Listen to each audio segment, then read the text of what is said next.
So I was like, what should I read next? And I was like, well, I'm going on this Prince Edward Island trip. I should do something Lucy Maud Montgomery related. Mm-hmm.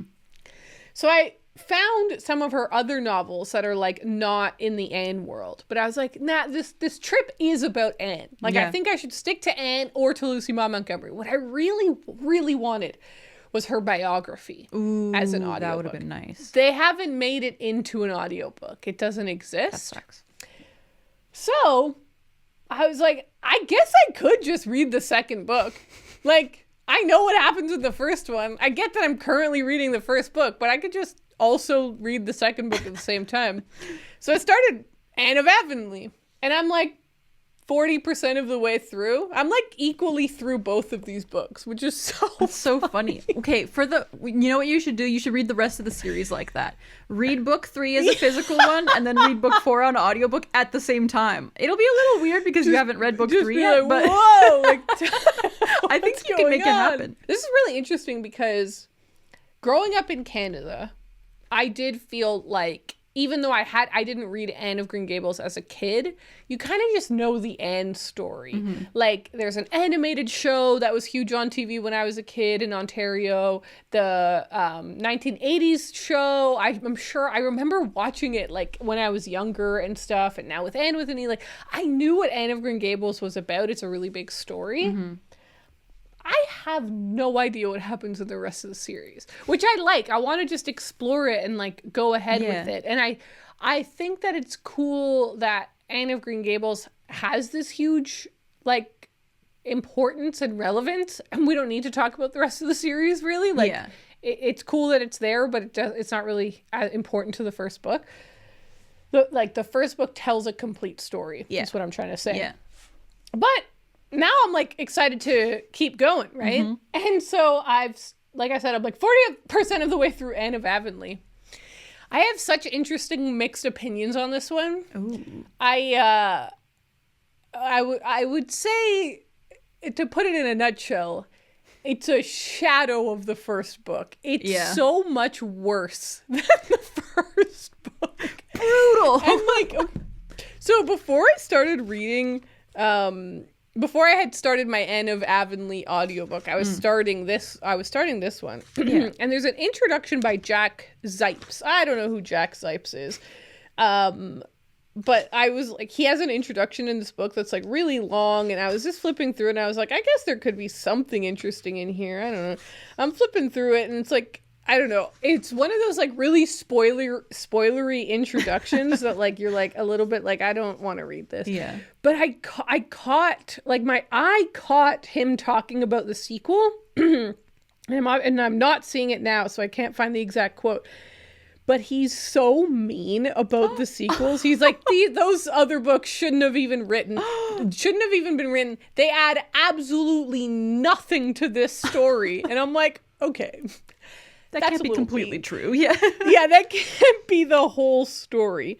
Oh my God, here it is. I found it. He says, and in my opinion, it would have been better if Anne had remained in Avonlea, wondering what might be around the next bend in the road, which is how the first book ends.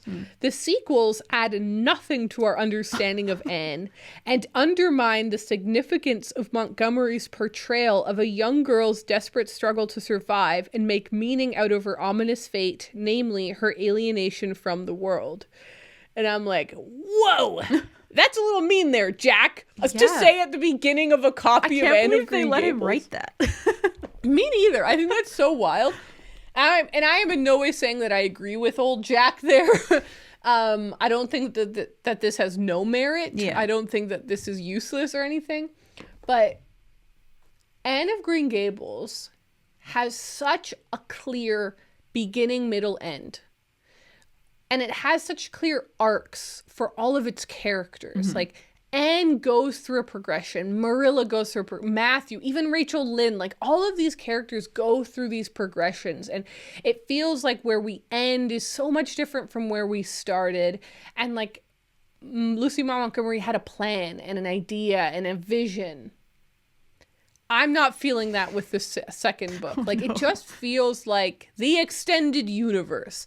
And another thing happened. It almost feels like fan fiction. It's just like, and another thing happened. And then this other thing happened. Yeah, like, and is this there other actually thing a happened. point? Like, or like in the grand scheme of things, Yeah, it you know, doesn't feel very well do they need to be plotted. here? Because basically, like, it starts with this really fun little stupid side quest of her and a cow. And you're like, classic Anne in another one of her little problems. Yeah.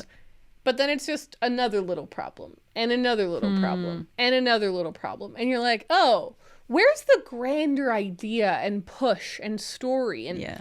one thing that's really bothering me is that Marilla adopts 2 more kids. What the heck? Yeah. This thing, adopting Anne, Yeah. is insane at the beginning of the book. Marilla can't believe she's doing it. Her neighbors can't believe that she's doing it. It's shocking because of her age, because of where they live, etc., etc. She's not married. Like, there's all of these reasons why adopting Anne is dramatic, and it has all this weight, and she has to grow so much in order to, like, get through this huge shift in her life. In Anne of Avonlea, in like a random paragraph, she's just talking to Anne and she's like, by the way, you know that guy I know?